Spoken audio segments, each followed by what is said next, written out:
11 ও 12 June ছুটি দেওয়ার সিদ্ধান্তের জন্য নির্বাহী আদেশে সাপ্তাহিক ছুটির দিন হলেও আজ খোলা রাখা হয়েছে সব সরকারি অফিস। রাজধানীর মতিঝিল এলাকায় আছেন সহকর্মী ওয়ালিউল সাকিব, বিস্তারিত জানতে যুক্ত হচ্ছি তার সঙ্গে। সাকিব, ঈদের ছুটি অদল বদলে আজ সাপ্তাহিক ছুটির দিন শনিবার অফিস খোলা রাখার সিদ্ধান্তে রাস্তায় ভিড় কেমন দেখছেন, আমাদেরকে বিস্তারিত জানাবেন। ছুটির ঘোষণা দেওয়া হয় আর সে কারণে কিন্তু এই আজকে 17 মে এবং আমি 24 মে শনিবার এই দুদিন কিন্তু সব ধরনের অফিস আদালত খোলা রাখার সিদ্ধান্ত হয়। সে কারণে কিন্তু আজকে শনিবার সব ধরনের অফিস আদালত, ব্যাংক, যত ধরনের সরকারি প্রতিষ্ঠান রয়েছে সব কিন্তু এখন চালু রয়েছে। তবে আমরা দেখতে পাচ্ছি যে আসলে সিদ্ধান্ত অনুযায়ী চালু থাকলেও যে সাধারণ যে গ্রাহক সংখ্যা কিংবা সাধারণ মানুষের যে কাজের জন্য যে আসার যে প্রবণতা সেটি কিছুটা কম দেখতে পাচ্ছি।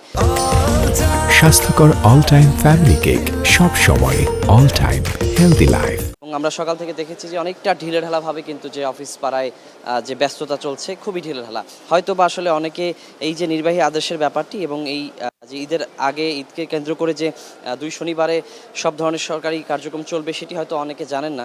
সে কারণেও হতে পারে যে কিছুটা গ্রাহক সংখ্যা কিংবা মানুষের আনাগোনা সেটি কম রয়েছে। আমি এই মুহূর্তে রয়েছি সোনালী ব্যাংকে। আমরা এখানে দেখছি অনেকটাই ঢিলেঢালাভাবে কিন্তু কাজকর্ম চলছে। এখানে খুব কম পরিমাণে গ্রাহক কিন্তু অপেক্ষায় আছেন কিংবা যারা কাউন্টারগুলোতে আছেন সেখানে কিন্তু তেমন কোনো ভিড় আমরা দেখতে পাচ্ছি না। যারা এখানে কর্মকর্তা রয়েছেন তারাও কিন্তু কিছুটা অলস সময় পার করছেন, হয়তো তাদের মতো করে তাদের ব্যস্ততা তারা পার করছেন। তবে যে গ্রাহকের যে চাপের যে ব্যাপারটি সেটি কিন্তু তেমন আমরা দেখতে পাচ্ছি না। তবে আমরা কথা বলছিলাম যে আসলে তারাও বলছেন যে এই ব্যাপারটি হয়তো বা জানা থাকলে আসলে যে অনেক গ্রাহক সংখ্যা কিংবা অনেক যারা বিভিন্ন সরকারি সেবা নিতে আসেন তারা যদি এগুলো জানতেন এই ব্যাপারটি, তাহলে হয়তো ভিড় কিংবা স্বাভাবিক কার্যকলাপের যে সাধারণ আমরা ভিড়গুলো দেখি, সাধারণ যেমন কর্মদিবসগুলোতে যেমন উপচে পড়া ভিড় দেখা যায় সেটি হয়তো দেখা যেত। তবে তারা বলছেন যেহেতু আজকে প্রথম শনিবার, প্রথম কর্মদিবস হিসেবে সব কিছু খোলা থাকবে, এটা অনেকে নাও জানতে পারেন। তবে আগামী 24 মে যে শনিবার খোলা থাকবে তখন হয়তো বা মানুষ জানার কারণে এই যে ব্যস্ততা বাড়তে পারে এবং যে স্বাভাবিক কার্যকলাপ কিংবা কাজের যে প্রক্রিয়া সেটি হয়তো আরেকটু গতি আসতে পারে। সব মিলিয়ে বলা যায় যে আসলে যে এখন পর্যন্ত এই যে 11টা পেরিয়ে গেছে আমরা দেখতে পাচ্ছি যে ধীর গতিতে যে স্বাভাবিক যে কাজকর্ম সেটি হচ্ছে।